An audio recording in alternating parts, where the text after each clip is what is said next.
Good morning. Thank you all for coming out here this morning. My name is Brian Manley. I'm the Chief of Police at the Austin Police Department. I have Fred Milanowski here, the Special Agent in charge for ATF. Christopher Combs, the Special Agent in charge for the FBI. I have Austin Mayor Steve Adler and City Manager Spencer Cronk and several other members of Assistant City Manager Ray Ariano and several members of the Austin Police Department's executive team. I think you all are aware, and our community is well aware, that it has been a long, almost 3 weeks for the community of Austin as we have dealt with package bombs and other types of bombs that have been placed throughout our community. We have seen members of our community that have lost their lives and others whose lives have been forever changed due to significant injuries. We have talked many times over the past couple of weeks about the level of partnership that has taken place with our federal officials, our local officials, and our police department to bring this to an end. And through all of this hard work, we identified several leads throughout the course of the weeks. But beginning within the past 24 to 36 hours, we started getting information on one person of interest that we continued to work on and continue to develop. And as we continued to do our investigations, this person of interest ultimately moved to being a suspect. And that's what we started focusing on, was his involvement in these crimes. Late last night and early this morning, we felt very confident that this was the suspect in the bombing incidents that took place in Austin. We had surveillance teams looking for this suspect, and we ultimately located the vehicle that this suspect was known to be driving, and witnesses told us he was driving. And in fact, we found that at a hotel right up the road here in Round Rock. We had multiple officers from both the police department and our federal partners that took up positions around the hotel awaiting the arrival of our tactical teams, because we wanted to have ballistic vehicles here so we could attempt to take this suspect into custody as safely as possible. While we were waiting for those vehicles to get here, much time had passed and the vehicle started to drive away. We began following the vehicle, again waiting to get the tactical vehicles here so we could take this, make a stop. However, the vehicle ended up stopping in the bar ditch on the side of the road behind us. As members of the Austin Police Department SWAT team approached the vehicle, the suspect detonated a bomb inside the vehicle, knocking one of our SWAT officers back, and one of our SWAT officers fired at the suspect as well. The suspect is deceased and has significant injuries from a blast that occurred from detonating a bomb inside his vehicle. We cannot name this suspect at this time because he has not been positively identified yet by the medical examiner, and next of kin have not yet been notified. So there will be a lengthy investigation that will take place regarding the officer-involved shooting. The investigation will be conducted by the Austin Police Department's Internal Affairs Unit, with the Austin Police Monitor participating as well for a review of compliance with departmental policy. There will be a concurrent criminal investigation that will take place by the Texas Rangers of the incident that occurred here tonight.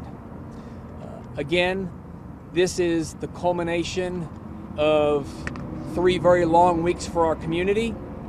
And throughout these weeks, we've talked about the importance of remaining vigilant and looking out for each other.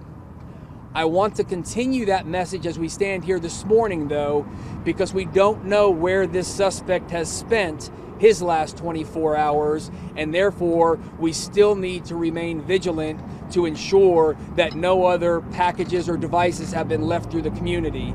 So as we go through the day today, we want the community to remain vigilant, but I also want to look at where we are now in Round Rock and remind our neighboring communities of Round Rock and Cedar Park and the other cities that we do not know where he has been in the past 24 hours, and we need your communities to remain vigilant as well And again, if you see something that looks suspicious, if you see something that's out of place, if you see something that gives you concern, call 911 and let us know so that we don't experience any more tragedies in our communities, because we've had far too many over the past 3 weeks.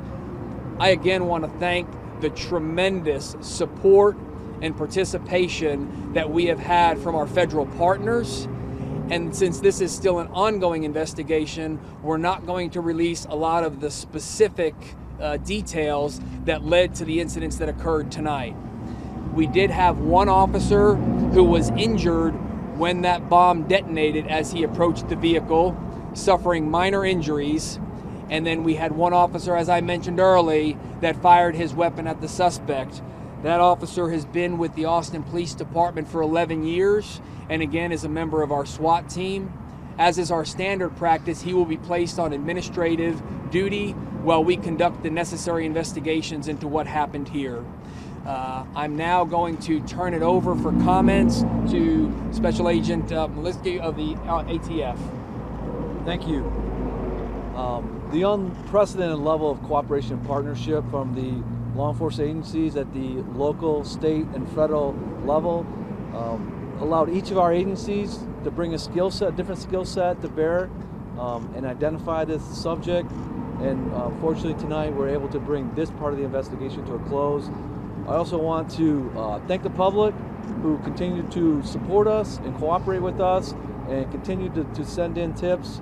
And as the chief said, we want them to continue to be vigilant. We are concerned that there still may be other devices out there, and we want to make sure that if people see suspicious packages or bags, that continue to call 911 and report that to the police so we can respond and deal with those packages. Thank you.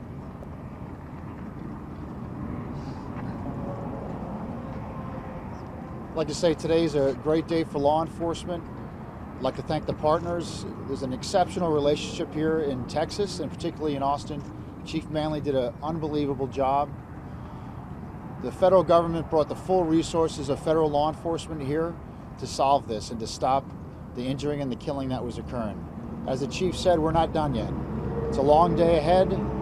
We are concerned that there may be other packages that are still out there. We need the public to remain vigilant, especially today as we go through this investigation. We will be here as long as it takes with our partners to figure out exactly what happened, why it happened, and how it happened.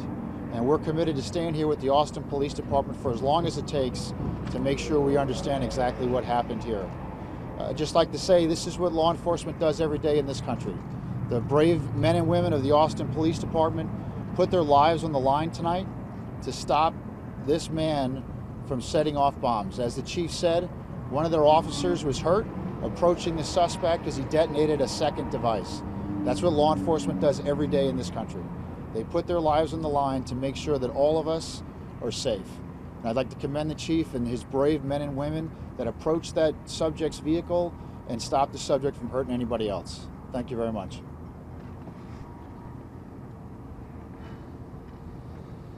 I understand that the investigation is continuing and that everyone still is urged to be vigilant and look for things that are out of place. But that said, gentlemen, on behalf of an incredibly thankful community, I just want to say thank you. And if you would pass that on to the men and women that you work with. Chief Manley, to you and to your officers, to this literally army of both neighboring cities and state and federal agencies. Thank you.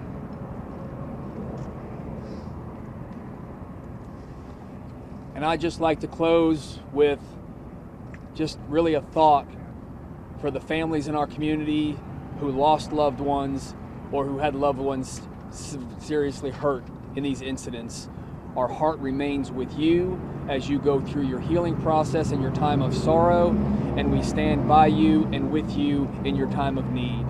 And with that, we'll open it up for questions. Chief, was the suspect an Austin resident? Chief, was the suspect an Austin resident? Involved, or still looking for other individuals who may be connected to this one, or was this a lone wolf?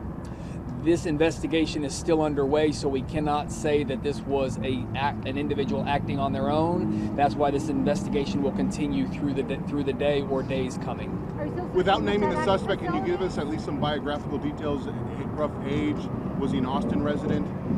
The individual involved in this incident was a 24-year-old white male, and we're not going to give out any information regarding his residence. Any accomplices, sir?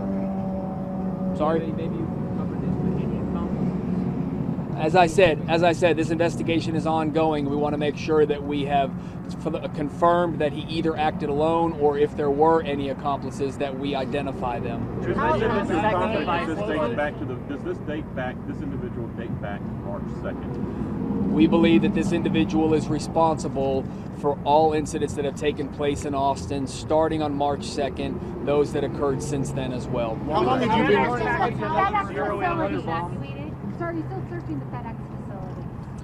There is an operation going on in Schertz, Texas, I believe, at that warehouse, again, wanting to make sure that that warehouse is safe, in addition to the fact that a bomb detonated in that warehouse, and it takes a while to process a post-blast investigation like that, so that's going to take a while for that one to be cleared. Chief, to understand the timeline better, how long had you been following? Sorry? Was it the FedEx package that led you to this guy?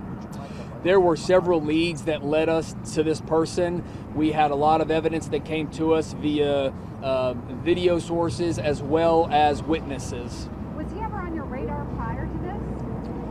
This was a subject that we had developed over the course of the investigation, but we became very interested in him over the past couple of days. Any motive? Why? You know, that's the one thing we don't have right now, is a motive behind this. We do not understand what motivated him to do what he did, and that will also be part of the continuing investigation as we try to learn more about him and to understand why he took the actions that he did. Sorry? Was he on his way to deliver another bomb? We don't know whether he was on his way to deliver another bomb. It is obvious that he had one with him, and that's the one that he detonated in the vehicle as we approached. How careful are officers going to have to be when looking at his home? To how this motive or how the operations of the bombs evolved. It started off package bombs, it moved to trip wires, it moved to FedEx. It doesn't seem like the same guy, so why are you so confident that this is the same guy, or is this just an example of a person, the suspect, evolved? Again, as we've said all along, we didn't want to give out specific descriptions of the types of packaging the initial bombs were in, because we knew that there was the potential he would change his methods, and that is in fact what occurred here. We do believe that all of these are related and that he is responsible for these based on the similarities that we have seen in all of the devices and in the evidence we're finding from those that did detonate. How careful are officers going to have to be when searching through the suspect's home? Those FedEx packages too.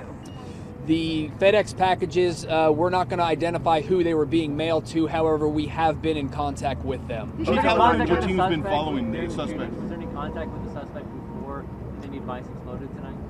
No, we had found him in the parking lot of a hotel in this neighborhood behind us, and we did not contact him. Again, we wanted this to come to a peaceful resolution tonight, but we knew how dangerous this situation was given what he had done in our community leading up to tonight. So we were waiting to get the best assets in place with our tactical teams and our ballistic vehicles so that we had the best chance possible to take him into custody.